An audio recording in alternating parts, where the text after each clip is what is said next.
Howdy everyone, Coop here. I've got another tutorial series for you. I've been trying to do a UI or a GUI for a game I've been playing around with lately, and I came across having to do scroll menus, so lists of buttons or text or whatever, like an inventory system, that kind of thing, and had a whole lot of fun trying to get them to work. They're very fiddly little things. If you've ever worked with the Unity UI system, you'll be familiar with how fussy it can be. So I thought I'd do a few tutorials just covering this process, because once you actually take a bit of time to understand it and understand the components, it's really not that difficult. It is quite straightforward. So I'm going to cover three main sort of examples. This is sort of what I was trying to achieve in a very simplified form, but they're three sort of good examples, so you can see them on screen at the moment. I've got sort of a text log here which you can scroll through either by dragging on the menu itself or using the scroll bar, and I'll be showing you how to put that together. I've got like a list of buttons, so these buttons could all be told to do certain things. Works the same way, you can scroll either way. And finally we've got sort of like, I don't know, like an inventory system over here, a grid sort of layout, once again with buttons that could all be told to do certain things. And I'm going to cover, I'll probably have for each menu I'll do two videos. The first video is going to cover how to set up the menu, so actually laying out the UI elements and all the different components. In the second video for each menu I'm going to cover how to fill the menus with content dynamically. So when the game's actually running, I'm going to show you how to generate all these buttons. So if you can do it either way. You could lay this out manually in the editor for your game. If you want to handcraft each menu, if you're only ever going to have a certain amount of elements to it, you can do that. It's perfectly fine. Or if you want, so for example the inventory, you're going to want that to be filled with all the items the player might have, and you don't necessarily know how many there's going to be. So I'll show you how to write the script that'll actually fill this menu with the items in a player inventory, for example. I'll just jump out of here too. So in this video that I'm doing right now, I'm going to call this the intro video. I'm not going to show you how to build these menus just yet. We'll save that for the next sort of videos, which won't be far away obviously. But in this video I just want to show you a couple of the components that we're going to be using, because it's really important that you understand these. And that said as well, if you're not familiar with using the Unity UI system and canvases and screen layouts and that sort of thing, like, you don't have to be an expert on it, but you have to have at least used it to sort of get along in these tutorials. Like, you can probably copy what I've done well and all of that, but the UI system is very fussy, and it doesn't take a lot to change a setting and break absolutely everything and cost yourself hours of work. So to save yourself a lot of headaches, I do recommend just try and build yourself a simple GUI, get used to using canvases and all the different settings in there. You'll probably have a few frustrations, but it'll be worth it, and you'll sort of get the hang of it. So I'll quickly show you what I've got set up. I won't worry too much about the stuff down here. I've got sort of some sprites that I didn't really end up using, but just some basic colors. I've saved a prefab of the main GUI canvas that I have here in the scene. I'm not really using that prefab at all, but what I have found is when you're moving stuff around on the GUI, it doesn't always update. So sometimes if you hit an apply button to save a change to a prefab, it will update, which ultimately doesn't impact the game at all, but it makes your life working in the editor a lot easier. So I recommend save your canvas and everything we're going to put on it as a prefab, just so you can update it using the apply button. We may have a few little bugs and weirdness too using the UI system. I've found it always tends to be a bit that way, possibly maybe because I don't completely understand some elements, but I feel like it tends to be a bit buggy as well. So you may find we have to repeat certain actions, like applying certain things a couple of times to get things to work, and if so, I apologize. Anyway, so we have our main canvas here. This is just sort of a main canvas that I've an UI canvas, game object, game object UI canvas, which I've added to the scene. The settings on that, I've got it set to screen space camera, so it should always be relative to the camera. It's got sort of the main default components attached to it only. I've got it set to scale with screen size for some reason. I don't know, I must have done that. I don't necessarily know if I had a reason for doing that. Obviously you can see playing with this stuff will impact on it, so I'm just going to leave it as it is. Your canvas settings will be based on what kind of game you're building, so I won't enforce these. You don't have to sort of do it my way. If you want, you can sort of see what's going on there, but like these settings may be completely inappropriate for the type of game you're building. What's important is build your canvas, have a UI on it of some sort, and then just test it in a few different like aspect ratios so you can sort of see if it's going a bit funny or anything like that. And then you can sort of adjust things accordingly, but I won't cover that at the moment. That's a whole tutorial series on its own. Anyway, we have a canvas. In the canvas I have three sort of things here. I've got my three different scroll lists, a text list, the button list in the center, and the grid list, all three of which I hope to show you how to build. In each one, the three main components you need, well, no, I won't say three main components. I usually split it into three items. We'll see. But the main components you're going to need are what I'm going to cover now to get a scroll menu to work. And there's a couple of components as well that are optional depending on how you're building this, but I'll show you those. So in each one, the canvas itself, I just showed you I've set that up. I've got the first menu here. So I usually start by adding an image, which at the moment you can't see. I'll just make that visible. So we'll focus on the text log. So I have an image here. That's like the main parent object. Under that, I have a couple of little other images that I've been using as just a border. You don't need those, they're optional. I'll turn them off just so you can see. It's just those two things there. I have a scroll bar, which I'll cover in a second. But under the main image, the parent image, the text list, I've got another object, another image, which I'll make visible. Covers the text, or hides the text, but don't worry. But this object I've called a viewport because we're going to use it as a viewport. And I'll cover sort of how that works in a little bit. And finally, within that, I have another, I believe this was an image, yes, another image object, just once again so I could see it. The size of this doesn't matter too much. It's going to adjust itself according to how much content you fill it with. So the important thing is we have a main parent object that's going to hold our viewport, and within our viewport we have the content of our scroll list, and the content is going to be, in this case I have a whole bunch of just text UI objects. So that the content is your buttons, your text, whatever's going in your scroll list gets childed or to this text list content, or the content parent object. I hope that makes sense. So importantly, we have our main scroll list, we have our viewport, and we have our content. And the content is your content. The viewport is going to be sort of the bounds or the boundaries of your of the scrollable content, and the main parent object is sort of like your menu, sort of the main sizing of the object. Within each of those, and sorry this is taking a little bit guys, it is a bit complicated. I'll go to the grid one and I'll sort of show you there. I'll leave that as is for now. What we have attached to the grid list, so the list object, the parent, the main parent,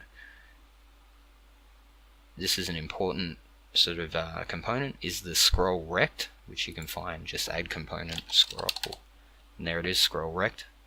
The ScrollRect is what defines how your scrolling is going to work. So in this case, the scroll menu scrolls both horizontally and vertically, as we saw. So I've attached a ScrollRect, which points to the content. So similar to the one we saw before, I've got the list, viewport, and the content. So the ScrollRect's content is obviously the content object.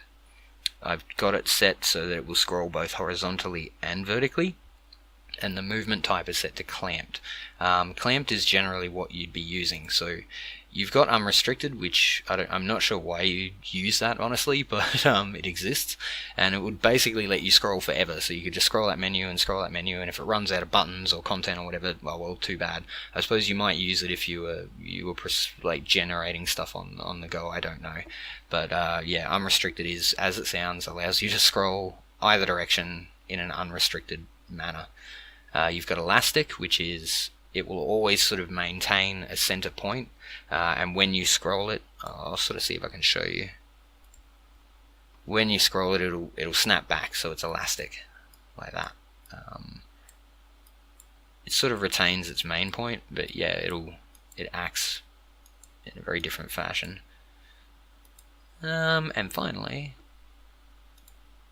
you've got clamped. This is pretty similar, except clamp doesn't have that snap. It's just doesn't let you go any further. There you go, cool. So yeah, importantly, on your main parent object, the list object is having a scrollRect script. So you fill it with the content, which is the content object. You tell it which directions it can scroll and its movement type. You can adjust these values if you want. I've never had a need to. I find the default values quite suitable. And finally, and you've got your scroll bars here, but I'll cover them when we sort of get into those. Those are very straightforward and simple. I'll cover them in the building of the menu. But also importantly is your viewport. So that is the child viewport object. So you just set that to be obviously this child object here. And the viewport sort of, I don't know, you'll sort of see as we move stuff around and as we build the menus, but the viewport sort of defines the default state. So you can sort of see here, if I move this around, it moves where those buttons are on the menu, and that will always be the default state for this menu, sort of so to speak. Like if you scroll this to the very top and the very left, that's where those buttons are going to be. So your viewport sort of helps you define where your content's going to sit. You don't do it by moving the content itself around, you do it by moving the viewport. And also, oops, actually I should just undo that, that's better. Also importantly on the viewport, and this might change depending on how you want your menus to look, but usually you'll do it this way. On your viewport, you have a mask, a script, which you can also add component. Just search for it, mask, there it is. Now the mask you have to have attached to an object that's an image. The image needs to be enabled. We can't see it at the moment, but if I tick this, you'll see it. Usually you probably don't want to with the mask, it just depends how you're building your object. Usually that'll be invisible.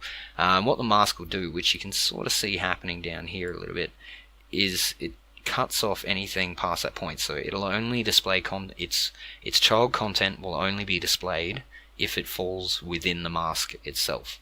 So the mask is sort of important to define where your menu is. If we didn't have that mask, I think if I disable the image, you'll see.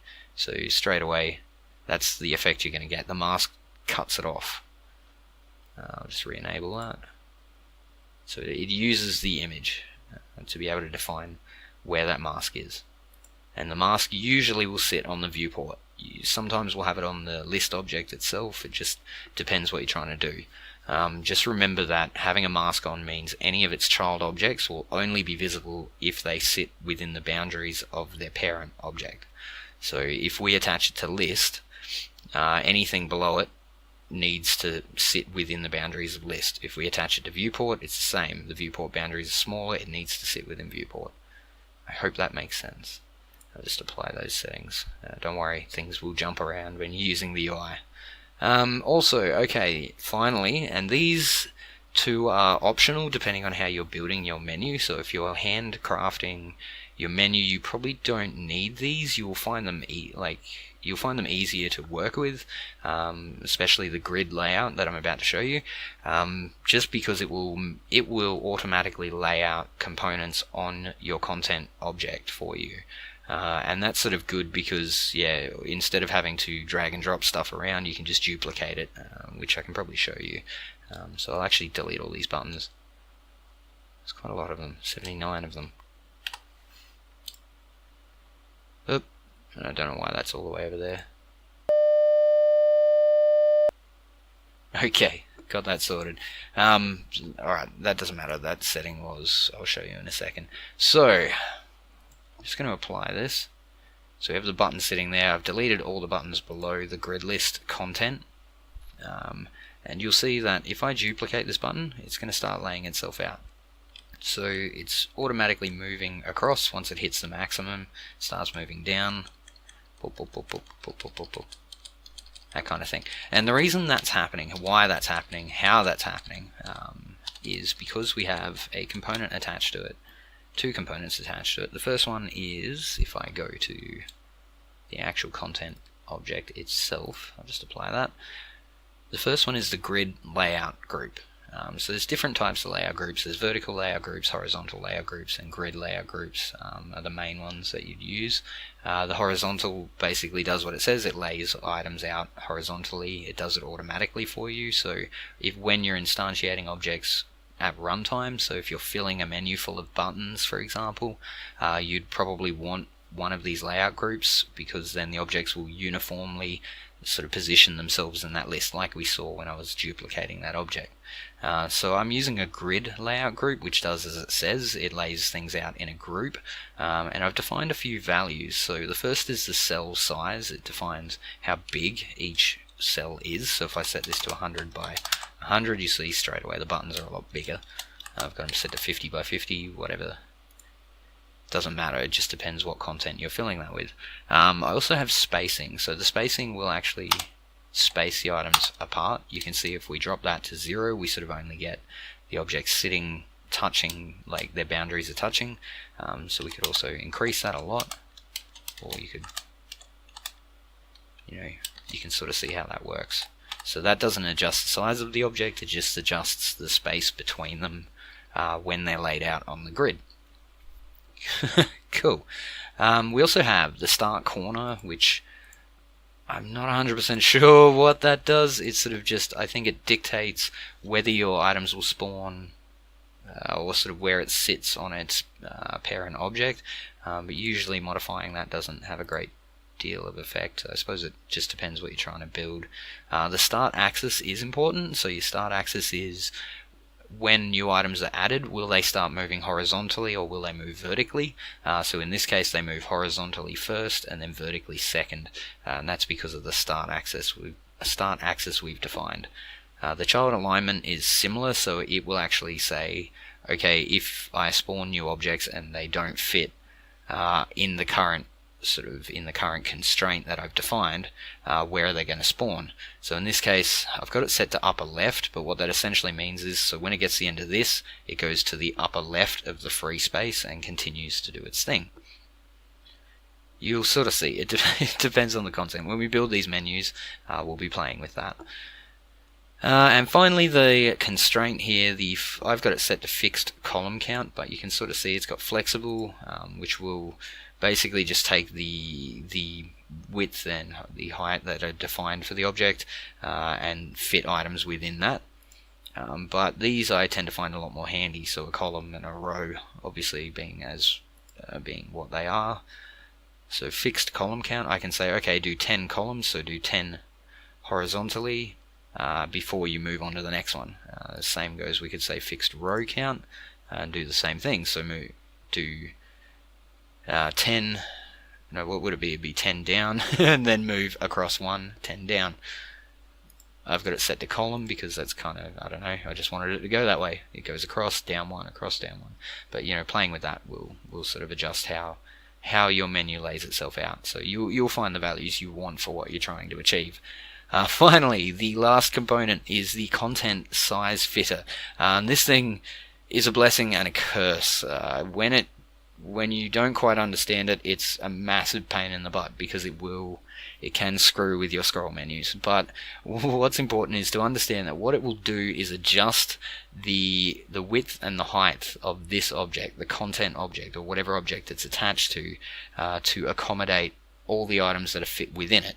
So if you didn't have this, the items, and this is where it gets a bit confusing, the items would still be there, you'd still see them, they'd still populate, but this item itself, the content object, would not adjust its own size. So having this means that this object will actually grow to sort of encompass every object or every child object within it and its boundaries and its position.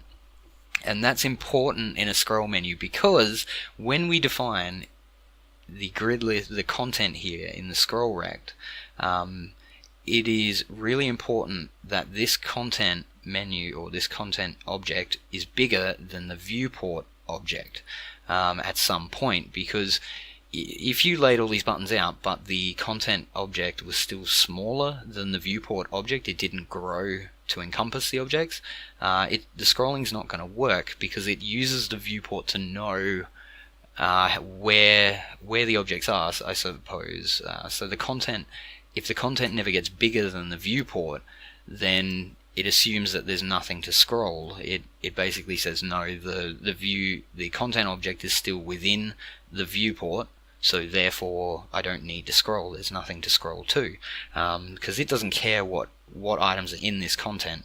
It doesn't care if you've got buttons, text, whatever. It doesn't notice this stuff. The content object itself is what is responsible for all these buttons.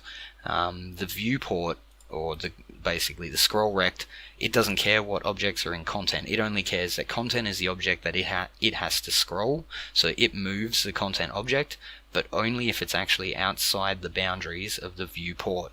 And that's important because, like I said, you've got on the content object, you've got this content size fitter, so that will make the object grow. So if your objects, if your buttons aren't enough that it would be past the point of the viewport, the menu's not going to scroll. That's the behavior you want.